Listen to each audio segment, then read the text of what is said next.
Uberto Di Remigio, presidente della Fondazione Zavrel, 40ª edizione di questa mostra che, dobbiamo sottolinearlo, è molto più di una mostra, è una mostra che da Sarmede è arrivata e anche gira, diffonde l'arte anche all'estero, in tutto il mondo. Quest'anno è una data particolare perché compiamo 40 anni della nostra mostra internazionale di illustrazione. È una mostra che sarà grandiosa dal punto di vista del numero delle opere ma anche della qualità. Avremo una sezione in più di cui si è occupato il nostro curatore, che riguarda appunto i nostri padri illustratori, cioè chi era già presente ancora nella prima edizione. Sono grandi illustratori a partire da Indra Čapek, a Joseph Wilcon, al nostro padre fondatore Stefan Zavrel e poi anche a Květa Pakowska. Insomma, è una mostra assolutamente da vedere. La nostra storia ci porta però anche a poter esportare queste mostre in tutto il mondo.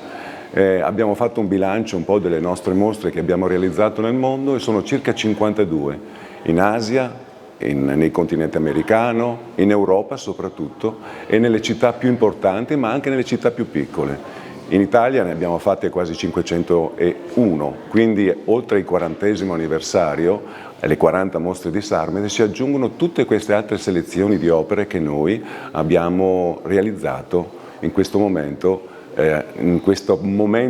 di 40 anni per l'illustrazione italiana.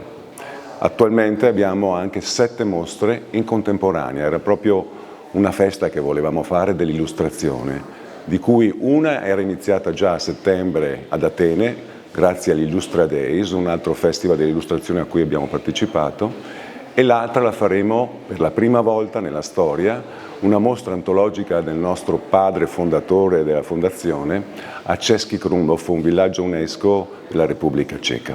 La mostra, dicevamo, va in tutto il mondo, ma è anche il mondo che viene qui a Sarmede.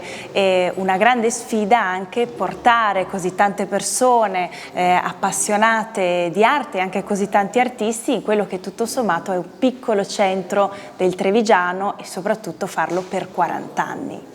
Sì, secondo me il segreto di Sarmede sta proprio nell'arte. Il segreto di Sarmede sta proprio nell'arte che esprime sempre l'avanguardia, sempre di alta qualità. E la qualità e l'avanguardia si può trovare in diversi posti nel mondo, ma pochissimi sono i luoghi dove si può effettivamente poterla assaggiare. E Sarmede è un posto in cui l'illustrazione ha un ruolo importante, un ruolo che fa capire come l'arte ci possa far prevedere il futuro. Questo ruolo qui è dimostrato dalle illustrazioni, ma soprattutto da quella parola magica che è internazionale, quella parola magica che riguarda l'universalità dell'illustrazione, che fa portare il mondo degli illustratori a livello proprio internazionale qui a Sarmede.